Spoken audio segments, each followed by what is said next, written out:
ओम सच्चिदानंद रूपाय पुत्रवत्याय तापत्रय विनाशाय श्री कृष्णाय वयं नमः।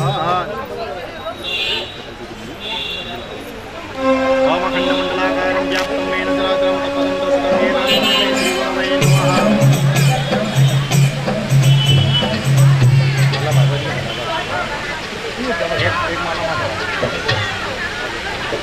ओम मान्यादीनि सुगन्धीनि वरदनानि पुष्पाणि पूजार्थं प्रतिश्रयताम्।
कृष्ण भगवान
श्रीमद् भागवत ज्ञान गंगा के में पधारे सभी वैष्णव भक्तगण, आनंदमय प्रभु की पावनमय कथा श्रीमद् भागवत, जिसका रसपान करके ये भगवतमय जीवन। कल भागवत रस तत्व क्या होता है उसको अपन ने समझा।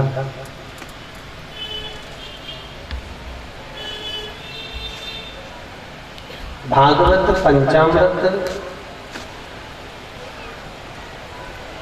और उस पंचामृत को कैसे ग्रहण करना है तत्व कल्याण।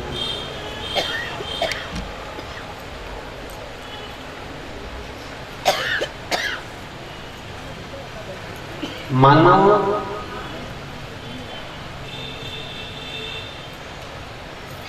देह पाना और मानव देह प्राप्त करने के बाद भगवान का भजन ना करना, ये उसी तरह है जैसे कोई नौकर अपने यहाँ कर्म करे, कोई सेवक अपने यहाँ काम करे, और वो सेवक को अपन ने कहा है कि तेरा काम केवल इतना है कि तुझे यहाँ बैठे रहना है या तुझे ये सामग्री उठाकर, तेरा कर्म केवल इतना।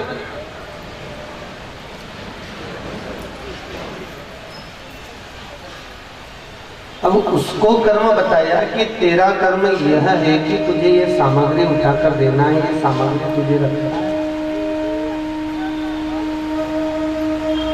मान लो वो कर्म ठीक नहीं करता तो अपने को कितना क्रोध आता है। तुझे कहा था ये काम करना है और तूने नहीं करा, बहुता में क्रोध आ गया, बहुता। थोड़ापन क्रोध करे, थोड़ेपन चिड़चिड़ हो गए, उस पर अपशब्द भी कहा, क्रोध दिखाया।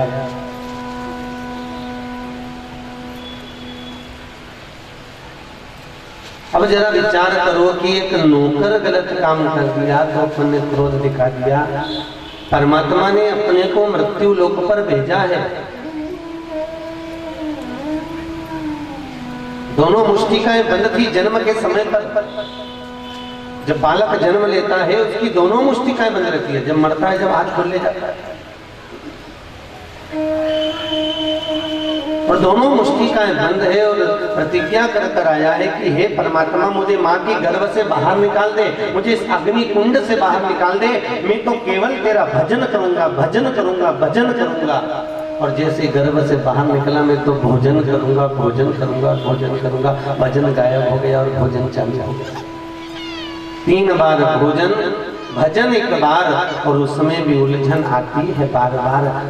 तुम भजन करने बैठोगे उसमें इतनी उलझन आएगी, और भोजन करने बैठोगे तो कोई नहीं आएगी। थोड़ी देर माला का जाप करने बैठ जाओ, थोड़ी देर स्मरण करने बैठ जाओ, थोड़ी देर कीर्तन करने बैठ जाओ, थोड़ी देर ठाकुर जी से लाड लड़ाने बैठ जाओ, बस श्रृंगार करने बैठे हो। उतनी देर में दूध वाला, उतनी देर में भाजी वाला, उतनी देर में सब्जी वाला, तरकारी वाला, नौकर चाकर, सारे जितने मोबाइल, जितने फोन, सब उसी समय पर बजेंगे। उसी समय पर कोई मेहमान अपना मिलने भी आ जाए। दिन भर भले कोई ना आए, परंतु सेवा के समय पर जरूर आता है।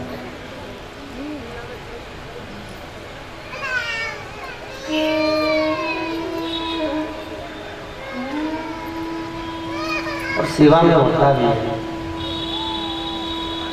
भगवान चाहता है कि तू अभी इतने समय से सबसे मिल रही है, इतनी देर से सबसे बात करा, चित्त करा, सामान लेने चली गई, फैलारा फैलाया, उठाने लगी। अब इतना समय तूने अन्य व्यर्थ चीजों में लगाया है, व्यर्थ कर्म में लगाया है, व्यथा में लगाया है, इसलिए अब मैं देखता हूँ कि तुझको और समय में लगवाता हूँ। इतने में भगवान की कोई हंसली निकाल के रखी थी, कोई कर्णफूल निकाल के रखा था, कोई अलकावली निकाल के रखी थी, और यही पहनाने वाली थी। बस पूरा साज निकाल कर रख लिया, पूरी जोड़ निकाल कर रख ली, और इतनी देर में बस पहना ही रही है। आधा श्रृंगार हो चुका है, और उसमें से एक सामग्री, एक श्रृंगार गायब हो गया।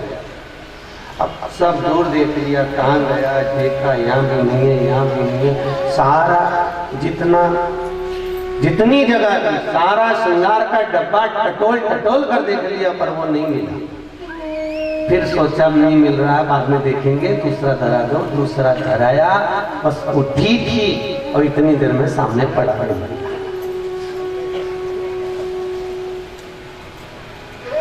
ठाकुर जी को मालूम है अभी तूने व्यर्थ में इतना समय लगाया ना, अब मेरे लिए लगाया। अब थोड़ा मेरा सामान ढूंढेगी तो 2-4 बार तो मुझे याद करी रहेगी, हे ठाकुर तूने कहाँ धर दिया, अभी तो यहाँ रखा था। अरे तूने देखा है क्या ठाकुर जी का श्रृंगार रखा था, कहाँ चले गए? अभी तू लौकिक चर्चा में थी, अब व्यर्थ चर्चा छोड़कर परमात्मा की चर्चा की। परमात्मा स्मरण, भजन,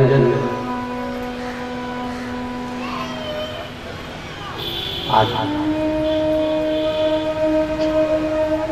नारद जी के मन में ये जो क्रम आया है, नारद जी सनकादि ऋषियों से पूछ रहे हैं,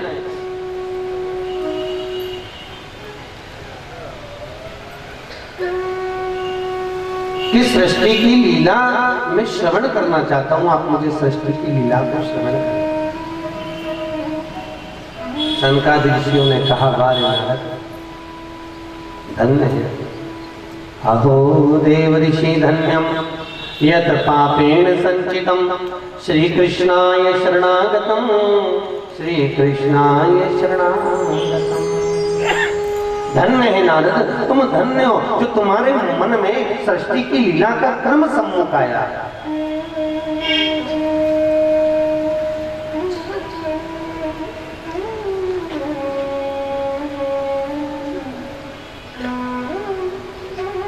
अब देखो नारद जी सृष्टि की लीला श्रवण कर, सृष्टि की लीला में नारद जी के मन में जो प्रश्न था, कई कई जीव ऐसे हैं जिनके भीतर बहुत सारे प्रश्न हैं, पर भागवत रस वो है कि जो सारे प्रश्नों को, कथा का मतलब क्या होता है, जो व्यथा को मिटा देता है।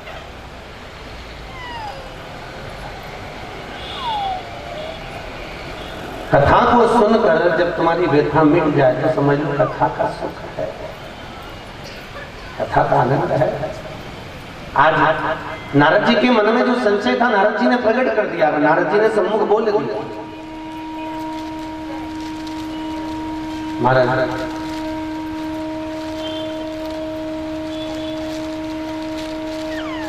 पूरी पृथ्वी जब जल में मग्न है, पूरी पृथ्वी जब जल में समाहित है,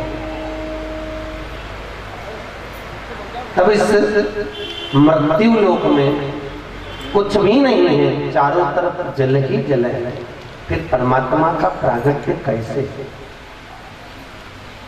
और परमात्मा के साथ में नारद जी कह रहे हैं कि मेरा भी तो कोई प्रागट्य होगा, मेरा भी तो कोई जन्म होगा। अगर व्यास जी श्रीमद् भागवत की रचना कर रहे हैं तो व्यास जी का भी तो जन्म होगा। यदि कहीं मार्कंडे भगवान का चरित्र आया तो मार्कंडे जी का भी तो प्रागट्य हुआ है। नारद जी कह रहे हैं मेरा भी तो जन्म हुआ है, तो यहाँ प्रागट्यता क्या है, मूलता क्या? अरे नारद, चारों तरफ जल है और जल में एक बुलबुला,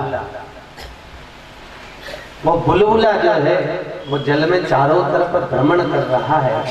तो जो जल में जो अयन कर रहा है, जल में जो घूम रहा है, जल में जो चारों तरफ समाहित है, जल में जो अयन करने वाला है, वही नर रूप में प्रकट हुआ है और उसी का नाम नारायण है। उसी का नाम नारायण है जो जल रूप में प्रकट हो गया।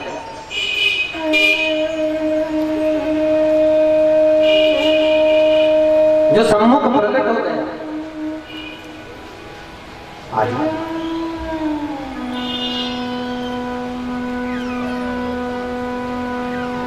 परंतु उस नारायण को समझना, शेषनाग की सैया पर विराजमान है और खारे समुद्र में, क्षीर सागर में रह रहा है।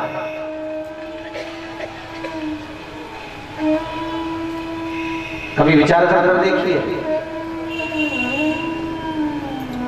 भगवान क्षीर सागर में क्यों रह रहे हैं? खारे समुद्र में, क्षीर सागर में परमात्मा को रहने की जरूरत क्या है, जो स्वयं नारायण है? अरे बैकुंठ में जिसका निवास है तो बैकुंठ रहना चाहिए, क्षीर सागर में रहने से कौन सा फायदा है? समुद्र में क्यों रहता है? जल में अयन क्यों कर रहा है? जल में क्यों रहता है?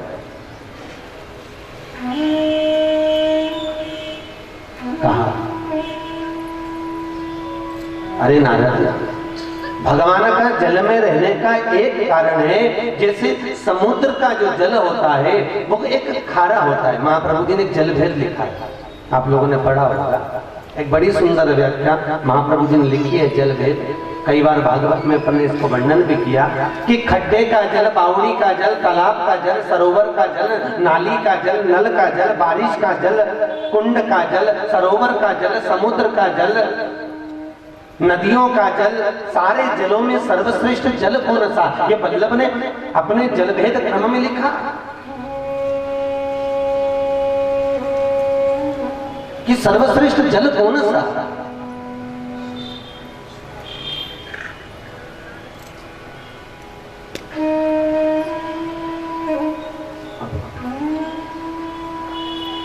इसमें श्रेष्ठ जल कौन सा माना जाए?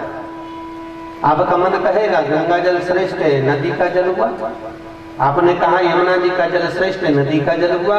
कोई बावड़ी, कोई तालाब, कोई कुआं, कोई सरोवर, कोई खड्डा, कोई बारिश, कोई नाली, कोई नल, कोई नाल, कोई हापसी, कोई हैंडपंप, कोई ट्यूबवेल, इस सभी जलों में श्रेष्ठ जल कौन सा है? तो वल्लभ ने सीधा सीधा लिख दिया, भले पुष्टि की सेवा कुएं के जल से होती हो, पर मेरे वल्लभ ने जो जल की श्रेष्ठता लिखी वो लिख दिया, समुद्र का जल सर्वश्रेष्ठ है। अब समुद्र का जल श्रेष्ठ बताना मतलब बड़ी सोच वाली बात है।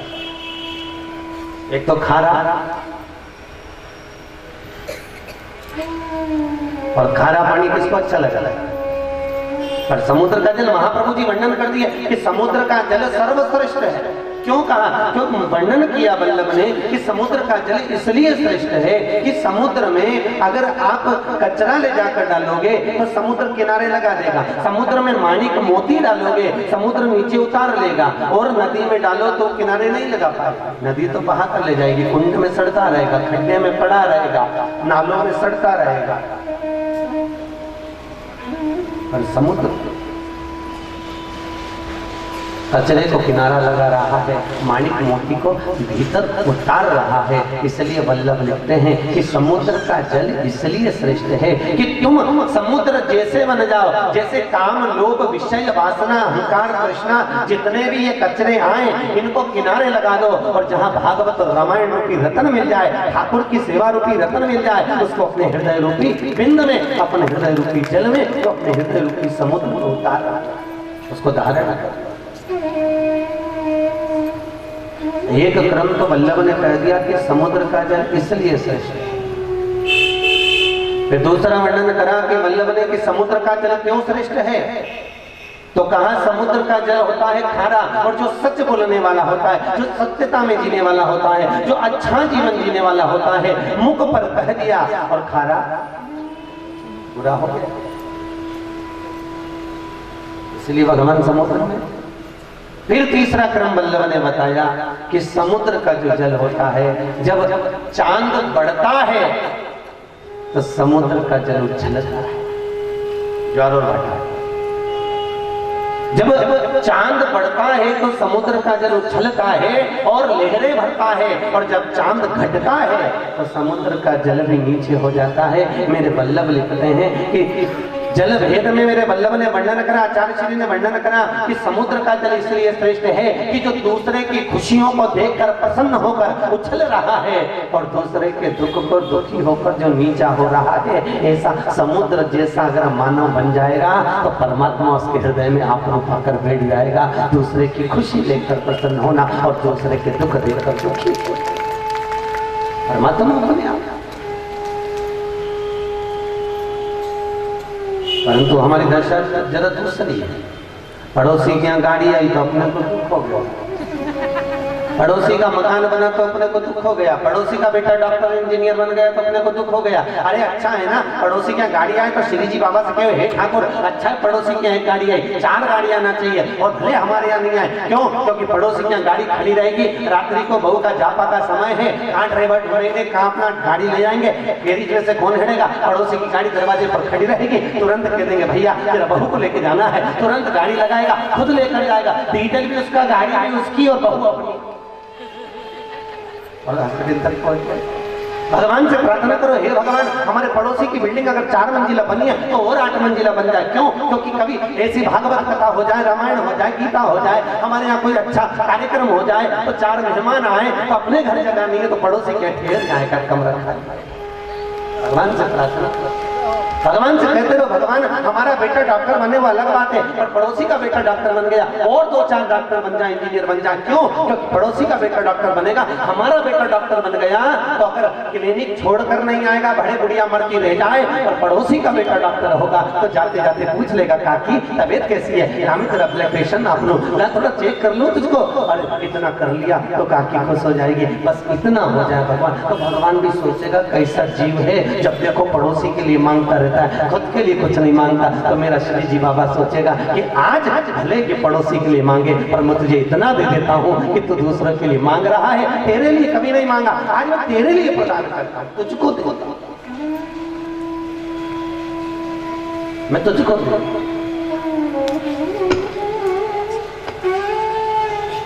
मांगने में दिक्कत।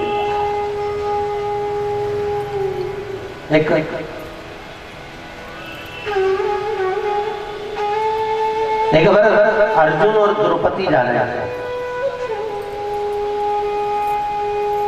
अर्जुन और द्रौपदी दोनों जा रहे हैं और दोनों जाते जाते जंगल में पहुंच गए। बहुत प्यास लग रही है,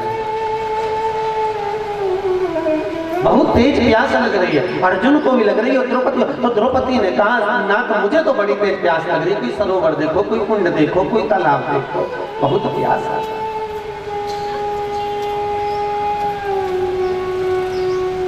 अर्जुन ने एक वृक्ष पर चढ़ा और अर्जुन वृक्ष पर चढ़कर क्या देखता है कि सामने कोई कुटिया नजर आ रही है।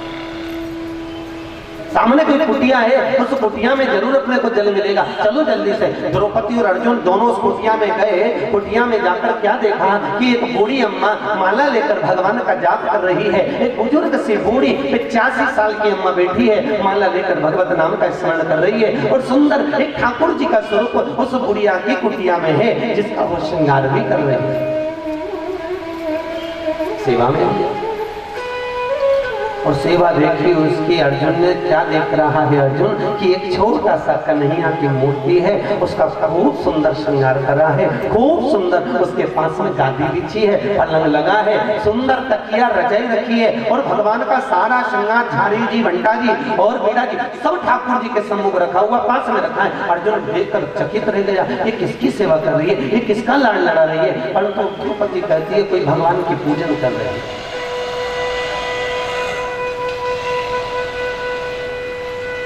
अब अर्जुन ने तो कभी कृष्ण को भगवान माना ही नहीं था और भगवान बनना भी नहीं चाहता।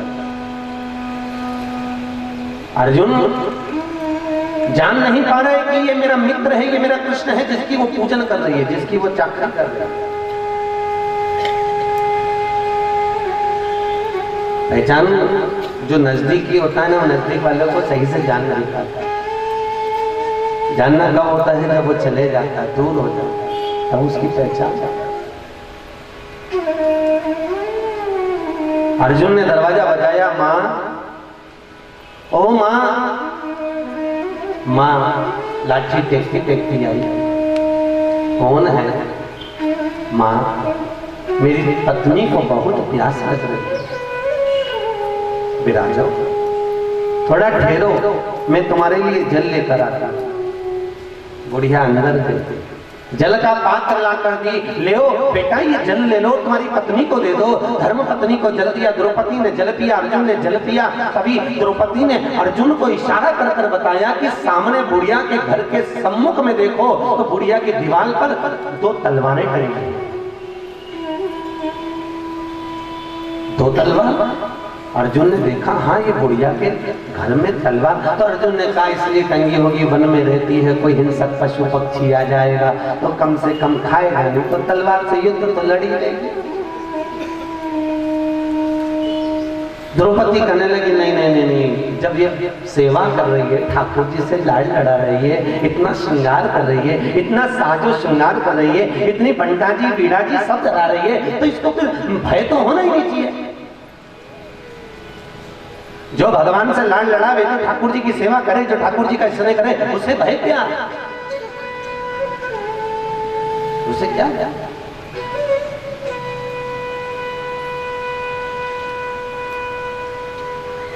भाई क्या करना? कई लोग कहते हैं हमारा 500-500 लोग यात्रा में लेकर जाते हैं, वहां कोई बीमार नहीं होता, वहां किसी का तबीयत खराब नहीं होती, वहां किसी की एक जोड़ चप्पल नहीं घूमती, तुम तबीयत खराब करने की बात। क्यों? क्योंकि तुम हमारे बुलाए पर थोड़ी ना आ रहे हो, बुलाने वाला तो गोवर्धन नाथ जी है, और हमारे घर में थोड़ी ना आ रहे हो कि हमने हमारे घर में बुलाया। जिसने अपने घर में बुलाया है, किसकी कथा में आया? ये नाम की भाषा जी ने बुलाया है, कथा ठाकुर जी की है, करवा भी ठाकुर ही रहा है और सुन भी ठाकुर रहा है। तो फिर जब उसने बुलाया है तो वही बिठाएगा, वही बुलाएगा और वही खिलाएगा। इसका द्रौपदी कह रही है मैं नहीं मान सकती कि ये बुढ़िया के पास में तलवार रखी है, मुझे समझ में नहीं आ रहा। ये हिंसक पशु पक्षियों को मारने की बात नहीं है, क्योंकि अगर बुढ़िया ठाकुर जी से लड़ती है, अगर बुढ़िया ठाकुर जी की सेवा करती है, अगर बुढ़िया ठाकुर जी से स्नेह करती है, तो फिर ये हिंसा की तो बात नहीं, भय की तो कोई बात ही नहीं, भय तो होना ही नहीं। कल भजन में सुना था, हमारे साथ हैं श्रीनाथ जी, किस बात की चिंता, किस बात की चिंता, क्यों?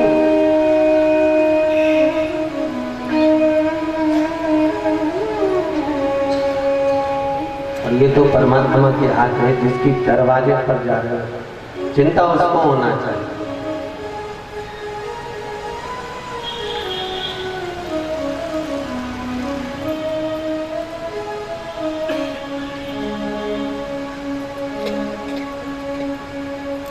मुझे आपने बुलाया,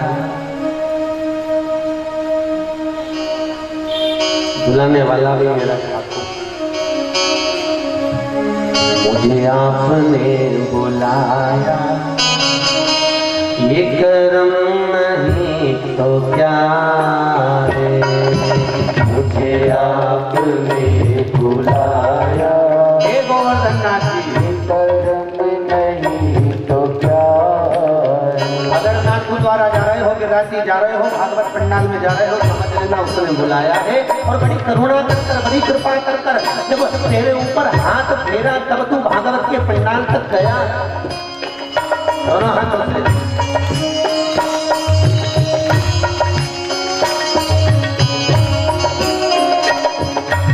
मुझे आपने बुलाया, ये कर्म नहीं तो क्या है, मुझे आपने बुलाया, ये कर्म नहीं तो क्या है, मेरी जिंदगी बदल दी, ये रहम नहीं तो क्या है, मेरी जिंदगी बदल दी,